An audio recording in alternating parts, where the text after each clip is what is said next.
Monsieur Chassaigne et Madame Obono. Donc, très rapidement, là, vous êtes planté complètement, hein, Madame la rapporteure, parce que vous venez de, vous venez de faire la démonstration, en gros, que ça ne sert à rien d'avoir une charte de l'environnement, qu'il suffit d'avoir des bonnes pratiques et de bonnes politiques publiques. Or, il faut bien des droits fondamentaux qui soient inscrits dans la Constitution. Ben oui. Madame Obono.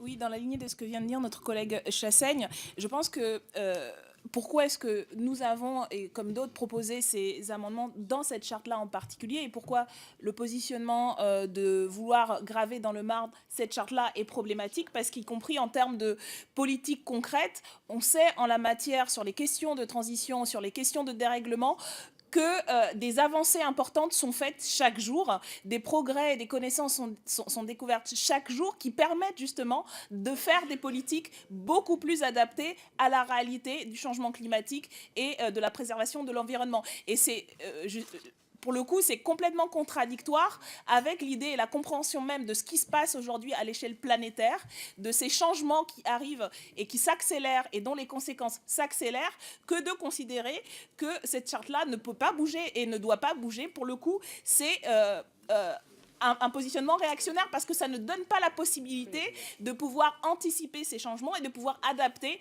nos politiques et leur mise en pratique et leur effectivité au réel, à la réalité de ce qui se passe. En matière de transition écologique, c'est justement l'attitude qu'il ne faut pas avoir parce qu'on le sait, ce qu'on savait il y a 5 ans, même ce qu'on savait il y a 1 an, change et s'adapte et évolue. Et il faut qu'on ait un texte qui soit à la hauteur de ces changements. Et c'est pour ça que cette attitude, à notre sens, est problématique. Nous reviendrons dans ce débat. Après, c'est le propre des débats parlementaires que d'essayer de se convaincre sur le fond des idées.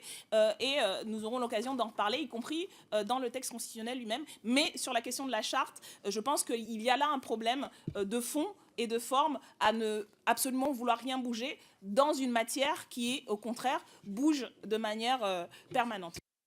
Monsieur Balana.